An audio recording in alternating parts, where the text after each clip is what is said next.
It is 3:17. The Air and the Combat Direction Center (CDC) of the nuclear-powered aircraft carrier USS Goliath CV-XX is thick with the specific silence of the midwatch. The low hum of cooling systems, the rhythmic click of keyboards, and the faint, almost soporific glow cast by dozens of radar displays. The carrier, a 100,000-ton floating city, is cutting through moderate seas under limited visibility. Everything is exactly where it should be. The mighty Goliath is the apex predator of the sea, a collective mind forged in steel and procedure, immune to randomness. Until randomness arrives. On the bridge, the officer of the deck, OOD, is tracking a handful of contacts, mostly slow-moving commercial traffic. The watch is experienced. The systems are state-of-the-art.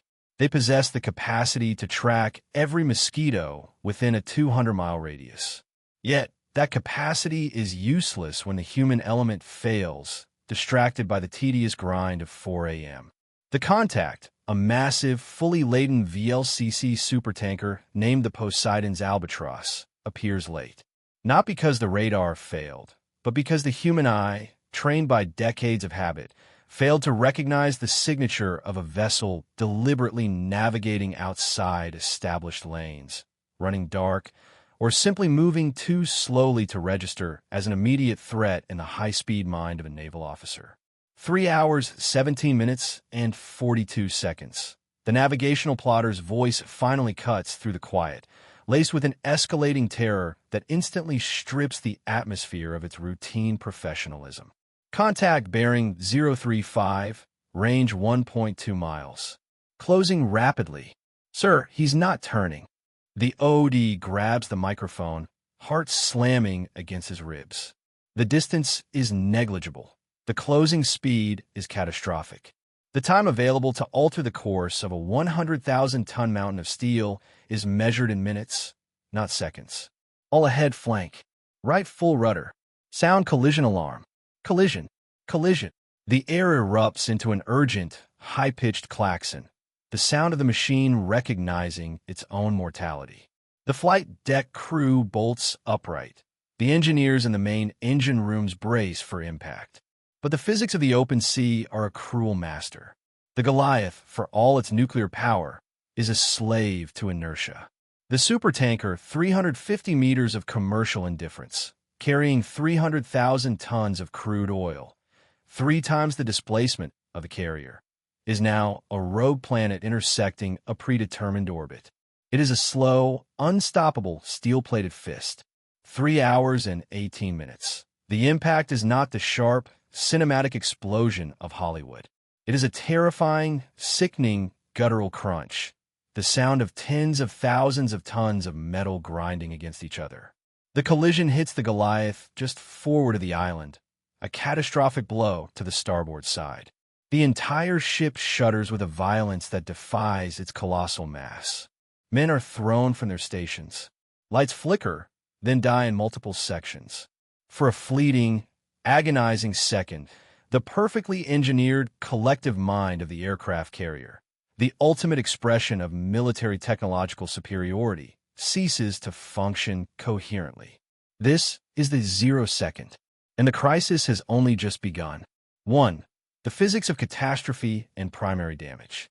When a nuclear carrier meets a supertanker, it is the meeting of 2 profoundly different philosophies of construction. The carrier is built for resilience, speed, and mission readiness. The tanker is built for mass and volume. The tanker's bow, a blunt, heavily reinforced bulb designed to pierce waves, acts like a colossal, slow-moving can-opener against the carrier's hull.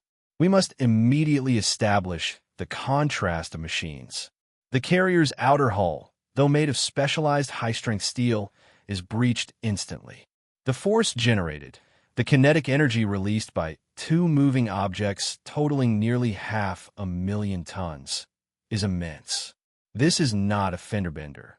This is the equivalent of a dozen freight trains meeting head-on, transferring pure, raw energy into the structure.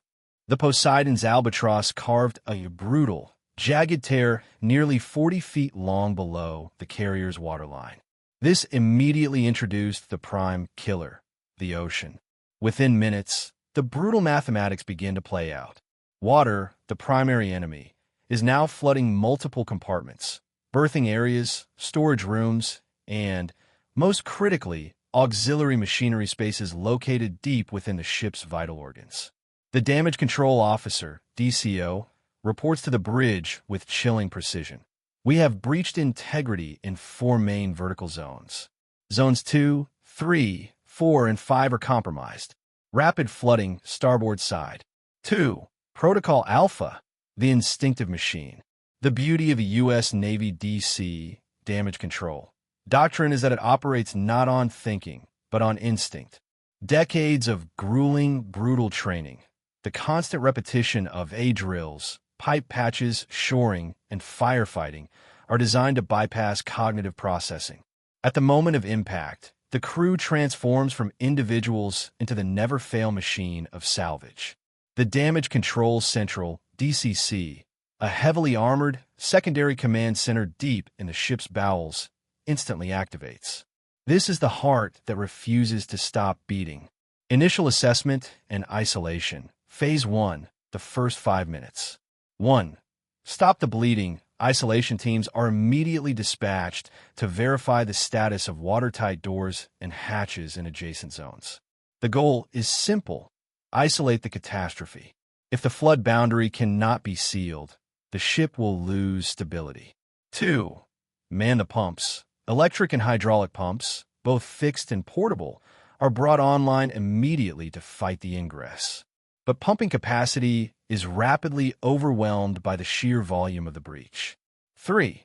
The muster. DC teams rush to their assigned repair lockers. These teams, known as R teams, repair teams, are the tip of the spear. They grab shoring lumber, pipe patching kits, welding torches, and, most crucially, the EAB, emergency air breathing systems.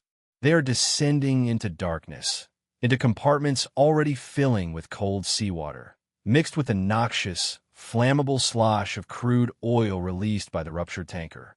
The complexity is magnified tenfold by the nature of the cargo. This is not just water intrusion. It's an inflammation risk.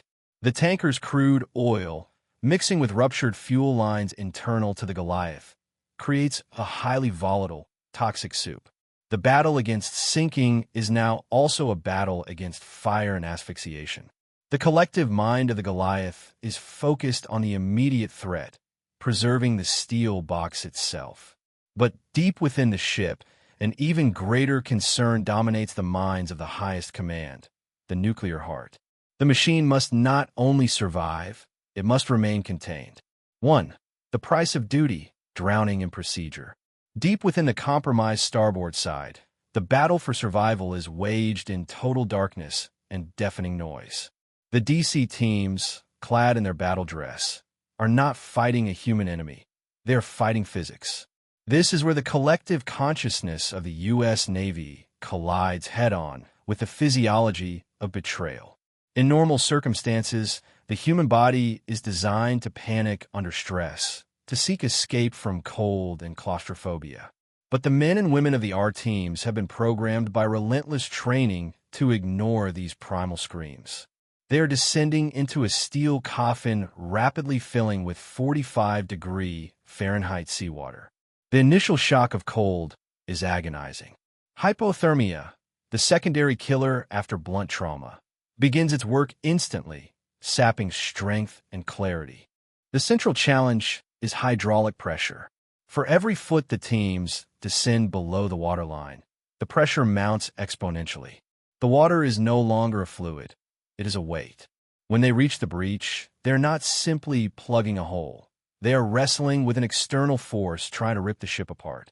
Shoring up a ruptured bulkhead requires superhuman effort, driving wooden wedges and steel I-beams against thousands of pounds per square inch of pressure, fighting for every centimeter of gain. Compounding the crisis is the toxic reality of the collision. The smell is overwhelming. A pungent cocktail of jet fuel, JP5, lube oil, and the sulfurous stench of the tanker's crude oil. Breathing is labored, even with the EAB masks. The environment is instantly corrosive to both metal and lungs. The DCO in central control receives fragmented reports, triangulating the danger zones. Repair 3 is cut off by fire. Repair 5 reports zero visibility, heavy listing, attempting to patch a ruptured steam line. Every successful patch, every door sealed, every lifeline tossed, is a small, hard-fought victory against the statistical cruelty of the open ocean. They're the vulnerable unit proving that discipline can temporarily override the second law of thermodynamics. 2. Protocol Scram, safeguarding the nuclear core. A U.S. Navy aircraft carrier is not merely a warship. It is a mobile nuclear power plant. The collision with the tanker instantly triggers the highest level of emergency protocol, nuclear integrity. The engineers in the reactor control room, RCR, the most rigorously trained professionals aboard, are the guardians of the atomic heart. Their immediate action is the scram, safety control rod axe man, or simply emergency shutdown. This is a procedural ballet executed in microseconds. Hydraulic systems drive the neutron-absorbing control rods deep into the core, instantly halting the fission chain reaction. The core goes cold, but shutting down the reactor is only Phase 1. Phase 2 is cooling and containment. The reactors on CVNs are housed within heavily shielded, multi-layered compartments designed to be the most resilient structures on a ship. These barriers, thick slabs of steel, lead, and specialized concrete, are designed to withstand direct hits from conventional weaponry. The system is inherently safe. If power is lost, the control rods drop by gravity. However, the catastrophic shudder of the collision introduces mechanical stress. Did the shock shear a primary coolant pipe? Did the electrical system, the nervous system of the cooling pumps, suffer permanent damage? The engineer's priority shifts to maintaining the primary cooling loop. They must quickly transition power from the damaged main turbo generators to the emergency diesel generators, EDGs. The EDGs roar to life, providing the necessary juice to keep the coolant pumps circulating water around the shutdown core.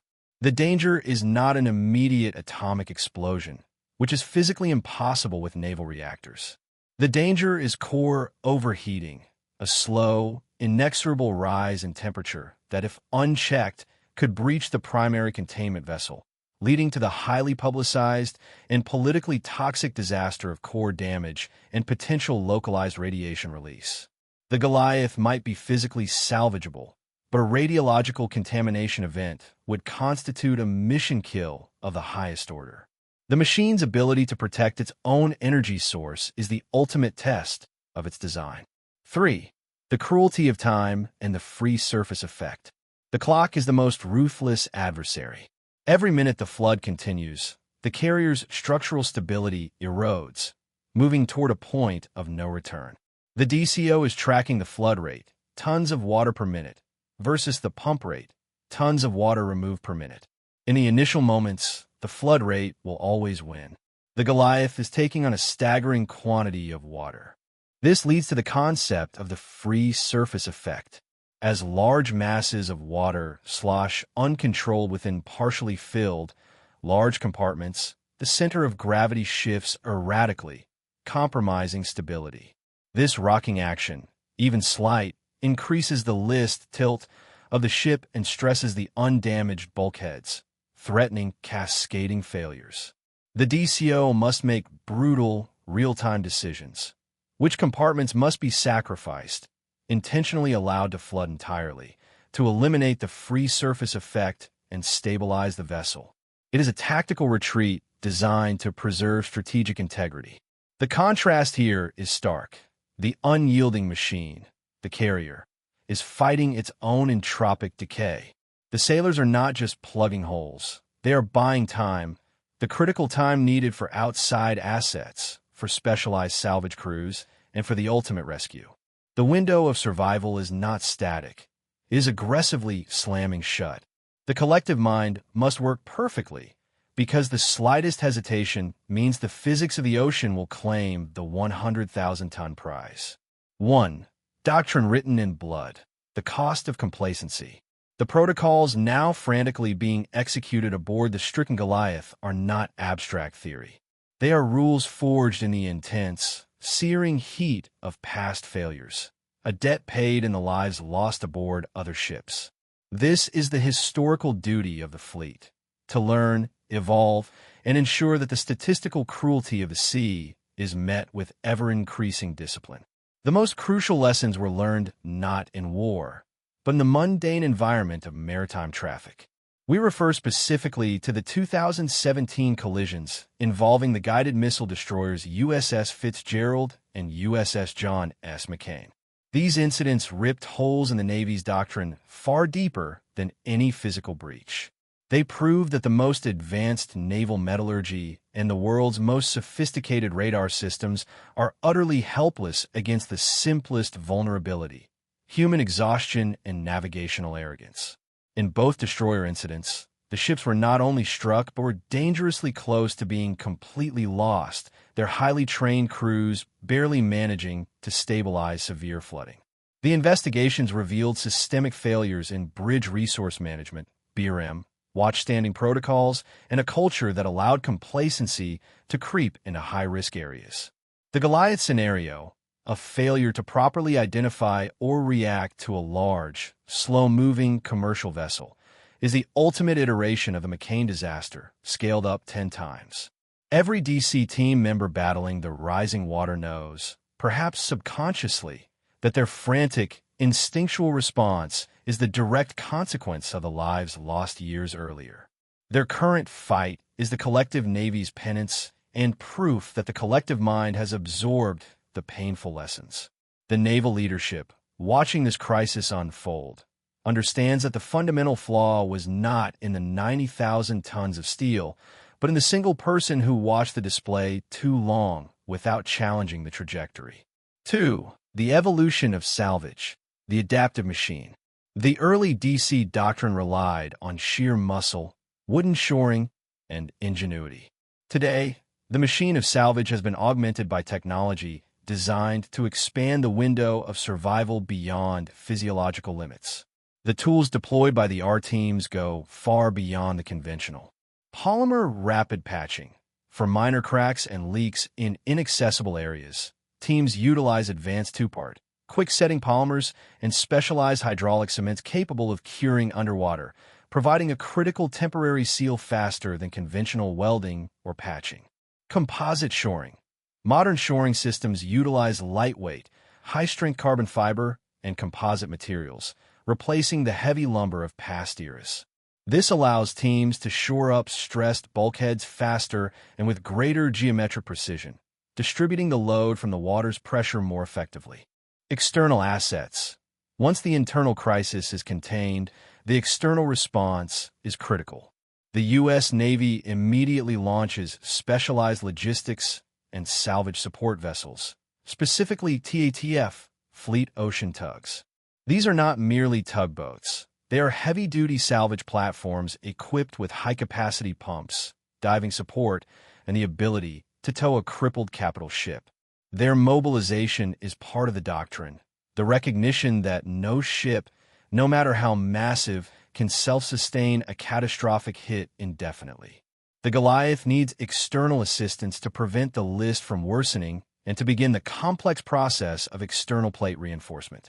This massive, integrated multinational response, if in foreign waters, showcases the scale of the commitment to no ship left behind.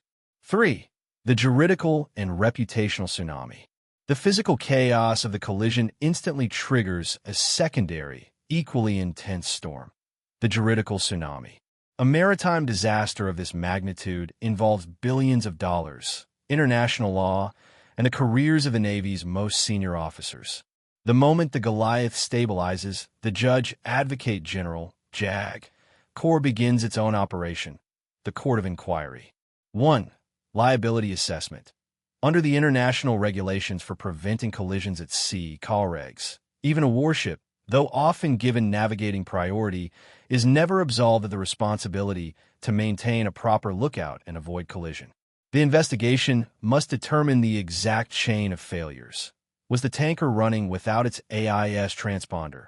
a common tactic for unregulated traffic? Was the Goliath's watch team distracted? Was the navigational equipment properly calibrated? 2. The cost of command. The outcome of this inquiry will almost certainly lead to the relief of the commanding officer and several senior officers, a painful public declaration that the human link in the collective machine failed. The financial damage. The cost of hull, plating replacement, reactor compartment recertification, and the loss of the carrier's operational readiness for potentially 2 years is measured in the billions. But the true price is reputational.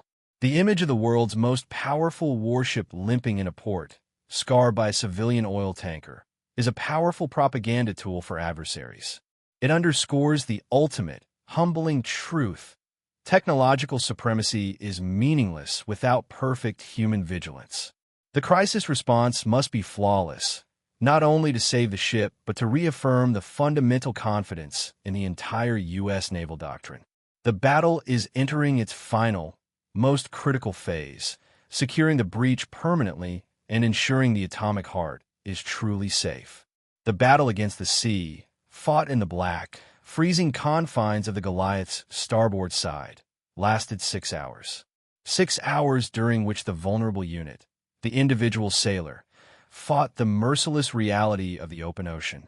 The climax arrives not with a cheer, but with a tired, guttural whisper of success from the damage control central. 9 hours and 45 minutes. The DCO delivers the final, epic-defining report. Flood boundary secured. Bilge pumps holding the line. List arrested at 7 degrees starboard.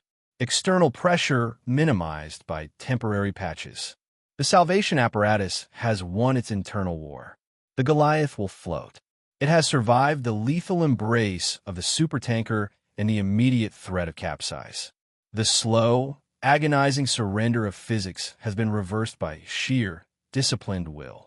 In the reactor control room, the relief is palpable yet silent. The emergency diesel generators hum reliably, maintaining the primary cooling loop. The containment structure has held. The final message: core is cold. Integrity verified. No radiological threat. The nuclear promise, the guarantee of safety through overwhelming engineering, was honored. The atomic heart remains whole, protected by layers of steel and procedural precision. The immediate crisis ends, but the cost remains. As the repair teams ascend from the deep, they are ghosts, exhausted, covered in oil and freezing seawater. They represent the cost of duty. They succeeded because they operated on instinct, because their training turned them into extensions of the ship's vital systems. The aftermath is a grim accounting. The Goliath now limps toward the nearest deep-water port, escorted by fleet ocean tugs. The starboard side is a horrifying testament to the kinetic forces involved: buckled steel, ruptured frames, and vast tracts of the hull sheared away. The economic scale: the cost of repairs will exceed $2 billion. This is not just metal replacement. It is the exhaustive, painstaking process of recertifying every structural member, every electrical conduit, and every hydraulic line affected by the cataclysmic shock. Furthermore, the Goliath, a pillar of U.S. power projection, is removed from active service for 18 to 24 months. This loss of operational capacity, the sheer absence of an operational colossus in a volatile region, is the strategic cost of the blunder. The human cost. The statistics of survival are always cruel. While the DC teams saved the ship, the initial impact claimed lives among those in the berthing and auxiliary machinery spaces that were instantly flooded and crushed. These lost sailors are the ultimate payment for the systemic error, the expendable human element sacrificed when the systemic consciousness failed its basic task of vigilance. The careers of officers are ruined. The formal inquiry, cold and impartial, will methodically disassemble the chain of command, isolating the moment when exhaustion and navigational error became the most dangerous weapon aimed at the U.S. Navy. We must conclude with the core philosophy of this disaster. This was not a failure of technology. The radars worked. The hull was robust. The reactor protection systems were impeccable. This was a failure of focus, a fleeting moment of complacency that allowed chaos to penetrate the armor of protocol. The collision of the Goliath and the Poseidon's albatross serves as an eternal, horrifying lesson in the paradox of power. The machine of the U.S. Navy is designed for absolute kinetic dominance over its adversaries. It is built to defeat missiles, submarines, and aircraft, but it remains profoundly vulnerable to the simplest, most fundamental laws of nature: mass, momentum, and the indifference of the sea. The ocean is the primary killer. It does not negotiate. It does not distinguish between a 100,000-ton warship and a small fishing boat. It simply exploits the nearest vulnerability. The systemic consciousness of the crew, operating on instinct honed by decades of training, managed to fight the water, contain the fire, and save the nuclear core. This confirms that the salvation apparatus works. But its activation required the expenditure of the ultimate price: the lives of sailors and the temporary paralysis of America's global power projection. Technology can expand the time before the window of survival is slamming shut by hours, maybe even days, but the fundamental law of the ocean remains immutable. Our systems are perfect. The men who operate them are fallible. And the terrifying truth is this: it is not enough to have the colossal might of a nuclear fleet. We must maintain absolute, unrelenting vigilance against the random chance that lies in the darkness, waiting for the one moment when we look away. That sustained, excruciating vigilance, the total mastery of routine, even at 3 a.m., that is the true, unending cost of duty we owe to those 90,000 tons of steel